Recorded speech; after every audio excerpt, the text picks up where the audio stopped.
UP के जेवर गांव में रहती है धनवती दीदी।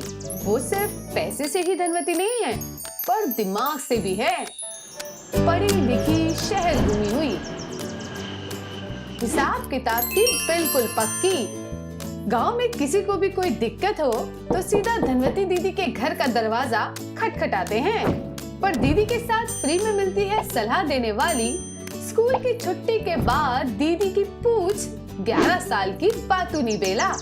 छोटी है पर सबकी दादी है। जो भी दीदी बोले उस बात को मजे से समझाती है। ये दीदी और दादी की जोड़ी बड़ी खूब है। तो मुझे आशा है आप लोगों को जितनी बातें समझाई और बताई गई हैं वो याद होंगी। हाँ, याद है। बिटिया तुम्हें तो बहुत कुछ पता है।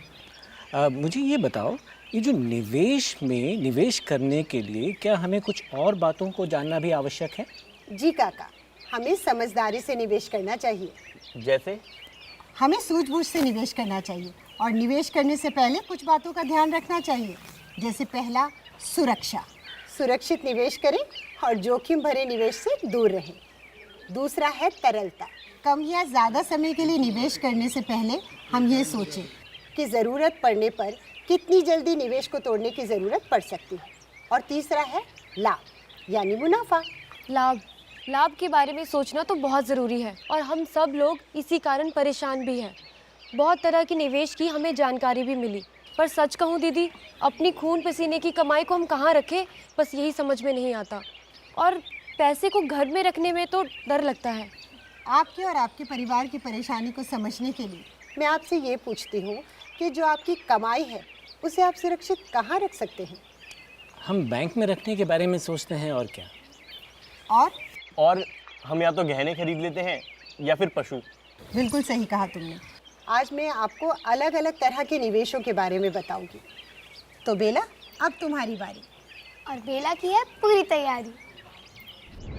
निवेश, पैसा कहाँ लगा? बचत बैंक खाता। तरलता उच्च, सुरक्षा उच्च, लाभ निम्न। ये निवेश बहुत ही आसान है क्योंकि बैंक में कभी भी पैसे जमा किए जा सकते हैं और निकाले जा सकते हैं। बैंक कम ब्याज देता है। आवर्ती बैंक खाता। तरलता सामान्य, सुरक्षा उच्च, लाभ सामान्य। ध्यान देने वाली बातें, तय समय पर तय राशि जमा करनी पड़ती है और समय पूरा होने पर जमा पैसा निकाला जा सकता है। और साथ ही सिर्फ ब्याज का कुछ नुकसान उठाकर समय से पहले भी जमा पैसा निकाल सकते हैं। दीर्घ समय की बचत, यानी लंबे समय की बचत, यानी एफडी। तरलता निम्न, सुरक्षा उच्च, लाभ उच्च। ध्यान देने वाली बातें, लंबे समय के लिए जमा पैसे पर चक्रवृद्धि ब्याज मिलता है जो कि ज्यादा लाभ देने वाला होता है। तय समय से पहले धन निकालने पर ब्याज कम हो जाता है। बैंक में पैसों को जमा करने से उनको जरूरत पड़ने पर निकालना आसान है। बैंक में जमा पैसा एकदम सुरक्षित है। स्वयं सहायता समूह में बचत। तरलता निम्न, सुरक्षा निम्न, लाभ उच्च। ध्यान देने वाली बातें, ये आवर्ती बैंक खातों यानी कि आरडी बचत के समान होता है। सुरक्षा कम होती है क्योंकि यदि कोई सदस्य चूक करता है तो जमा की वापसी संभव नहीं होती। जमीन। तरलता निम्न, सुरक्षा निम्न, लाभ उच्च। ध्यान देने वाली बातें, लाभ कभी कभी भले ही अधिक हो सकता है किंतु जोखिम अधिक रहता है। आसानी से बेचा नहीं जा सकता। ये भी हमेशा ध्यान दें कि जमीन के कागज हमेशा पक्के और पूरे हों। डाकघर बचत।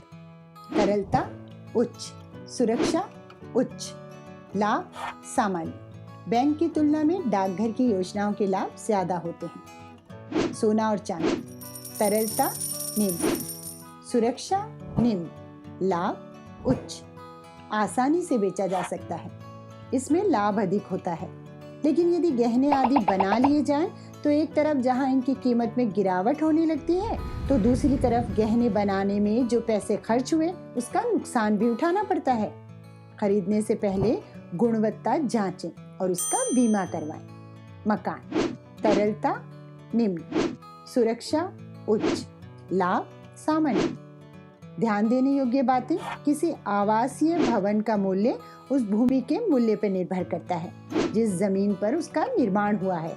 सुरक्षित होता है क्योंकि कोई उसे उठाकर कहीं ले जा नहीं सकता। तो समझे काका, कौन कौन से सुरक्षित निवेश हैं हमारे पास? श्याम, परेशान क्यों हो? कोई उलझन है क्या निवेश को लेकर? दीदी, आपने इतना कुछ बताया निवेश के बारे में, पर मुझे लग रहा है कि और भी कुछ ऐसे निवेश हैं जिनके बारे में आप बात करना भूल गई हैं। ऐसे कौन से निवेश हैं? मैं बताती हूँ दीदी। दरअसल ये जहाँ निवेश करना चाहते हैं वहाँ इनके पैसे दुगने हो जाएंगे। जी हाँ दीदी, आप इन जगहों के बारे में भूल गए थे। दोगुना? दोगुना नहीं श्याम, ये जोखिम भरा निवेश है। जोखिम भरा? जी हाँ काका, जोखिम भरा। अब मैं आपके सवाल के जवाब को हम अच्छे निवेश और बुरे निवेश के जरिए कुछ इस तरह से समझाते हैं।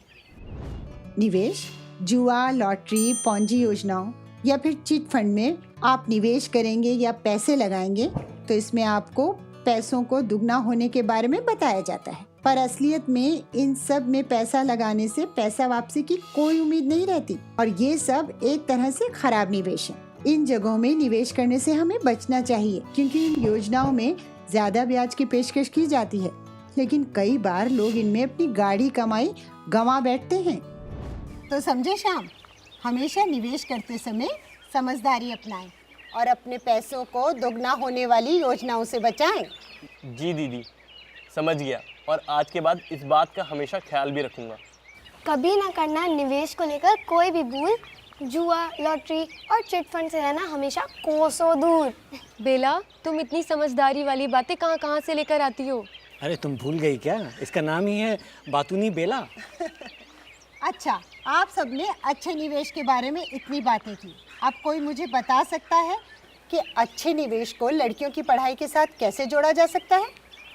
अच्छा बेटा, ये निवेश का लड़कियों की पढ़ाई के साथ क्या जोड़ है? ये क्या पहेली है आखिर? पहेली काका? दीदी, इस पहेली को मैं सुलझाऊं? हाँ बेला, अब तुम समझो। थैंक यू दीदी।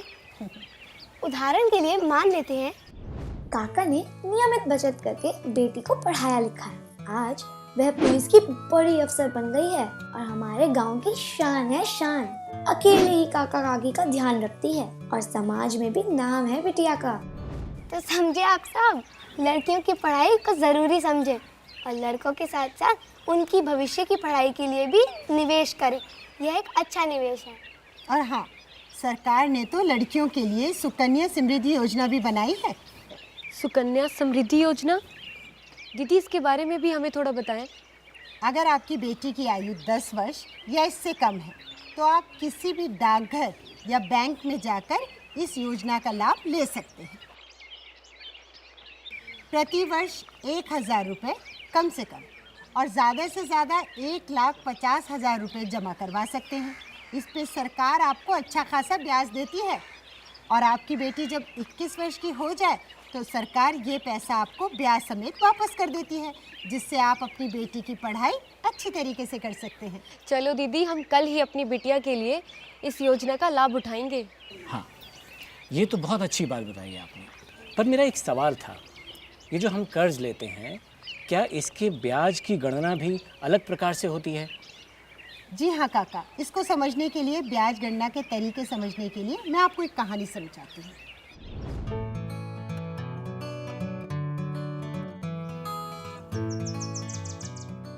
धनवती दीदी। नमस्ते अंजना, कैसी हो? दीदी नमस्ते। दीदी ठीक हूँ।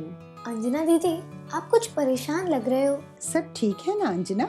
आप दोनों सच में सबकी परेशानी जान जाते हो। हाँ दीदी, मैं कर्ज के बारे में सोचकर थोड़ा परेशान हूँ। बताओ, कर्ज के बारे में क्या सोच रही हो तुम? घर में खर्चों को देखते हुए मुझे अपने घर में आमदनी के साधन को बढ़ाने के लिए एक भैंस खरीदनी है ताकि उसका दूध बेचकर घर की आमदनी बढ़ सके। ये तो अच्छी बात है कि तुम घर में आमदनी के साधन को बढ़ाने के बारे में सोच रही हो, पर इसमें परेशानी वाली क्या बात है? दीदी, इसके लिए मुझे कर्ज की आवश्यकता पड़ेगी, पर मुझे कर्ज के नाम से सोचते हुए डर लग रहा है। अरे अंजना दीदी, आप कर्ज से इतना क्यों डर रहे हो? मैंने सुना है कि यदि कर्ज की शर्तों को पूरा ना कर पाए तो हम बहुत मुश्किल में पड़ सकते हैं। अरे दीदी, पहले कर्ज की शर्तों के बारे में जाने और फिर उसको अपनाने के बारे में सोचें। बिल्कुल सही कहा बेला। और कर्ज लेते वक्त हमेशा कर्ज लेने की शर्तों पर ध्यान दें। जैसे ब्याज दर। ब्याज दर की गणना किस प्रकार से होगी? अन्य शुल्क जैसे संसाधन शुल्क या देरी से भुगतान का शुल्क इत्यादि। और एक बात हमेशा याद रखें कि घटते ब्याज दर पर ही कर्ज लें, क्योंकि मूलधन की चुकौती के साथ साथ देय ब्याज भी घटता जाएगा और सपाट दर का कर्ज हमेशा महंगा पड़ेगा। दीदी, सपाट दर का कर्ज, यह बात कुछ समझ नहीं आई। चलो फिर, अब बेला तुम्हारी बारी। और बेला की है पूरी तैयारी। मान लेते हैं कि रंजना ने 3000 रुपए का कर्ज 2% वार्षिक ब्याज दर पर 3 महीने के लिए लिया है और सपाट यानी साधारण ब्याज दर पर चुकौती के लिए मासिक किस्त कुछ इस प्रकार से बनेगी। पहले माह मूलधन 1000 रुपए, ब्याज 60 रुपए, मासिक किस्त की राशि 1060 रुपए। दूसरे माह मूलधन 1000 रुपए, ब्याज 60 रुपए, मासिक किस्त की राशि 1060 रुपए। तीसरे माह मूलधन 1000 रुपए, ब्याज 60 रुपए, मासिक किस्त की राशि 1060 रुपए। तो कुल योग हुआ मूलधन 3000 रुपए, ब्याज 180 रुपए और मासिक किस्त की राशि हुई 3180 रुपए। और अब बात करते हैं घटते शेष पर ब्याज चुकौती के लिए मासिक किस्तों की स्थिति। मान लेते हैं कि रंजना ने 4000 रुपए का कर्ज 2% वार्षिक ब्याज दर पर 4 महीने के लिए लिया है। पहले माह मूलधन 1000 रुपए, ब्याज 80 रुपए, मासिक किस्त की राशि 1080 रुपए, बकाया शेष 3000 रुपए। दूसरे माह मूलधन 1000 रुपए, ब्याज 60 रुपए, मासिक किस्त की राशि 1060 रुपए, बकाया शेष 2000 रुपए। तीसरे माह मूलधन 1000 रुपए, ब्याज 40 रुपए, मासिक किस्त की राशि 1040 रुपए, बकाया शेष 1000 रुपए। चौथे माह मूलधन 1000 रुपए, ब्याज 20 रुपए, मासिक किस्त की राशि 1020 रुपए, बकाया शेष 0। तो मूलधन हुआ 4000 रुपए, ब्याज 200 रुपए और मासिक किस्त की राशि हुई 4200 रुपए। अरे दीदी, ये तो जादू जैसा लग रहा है कि कर्ज बढ़ने के बजाय कम होते चले जा रहा है। दीदी, आपका बहुत बहुत धन्यवाद जो आपने मुझे इतनी ज़रूरी और इतनी सारी जानकारी दी। और मैंने जो इतनी मेहनत से सब लिखा, मुझे कोई शाबाशी नहीं। अरे बेला, तुम तो सच में बहुत समझदार हो। वो क्या कहते हैं ना, छोटा पैकेट और बड़ा धमाका। देखा काका, मैं छोटी हूँ पर हूँ बहुत काम की। सही कहा बेटा, तुम दोनों तो ज्ञान का सागर हो। तुम दोनों के पैसों की पाठशाला में अगर ये सारा गांव आ जाए तो ये सारा गांव खुशहाल हो जाएगा। और तुम दोनों का बहुत बहुत धन्यवाद। अरे काका, आप शुक्रिया कह के हमें शर्मिंदा ना करें। बस जो बातें आपको बताई हैं, समझाई हैं, हमेशा उन्हें ध्यान में रखिएगा। हाँ, हम सब रखेंगे याद। ध्यान। तो चलिए फिर मेरे साथ दोहराइए। अक्कड़ बक्कड़ बम्बे दो, 80 90 पूरे 100, लाख टके की बात बताऊं? हाँ हाँ दीदी, जरूर बतलाओ। सूझ बूझ से निवेश करो, ऋण की शर्तें जरूर पढ़ो, लॉटरी चिट फंड से दूर रहो, वित्तीय संस्थाओं का उपयोग करो। अक्कड़ बक्कड़ बम्बे दो, 80 बन गए 150।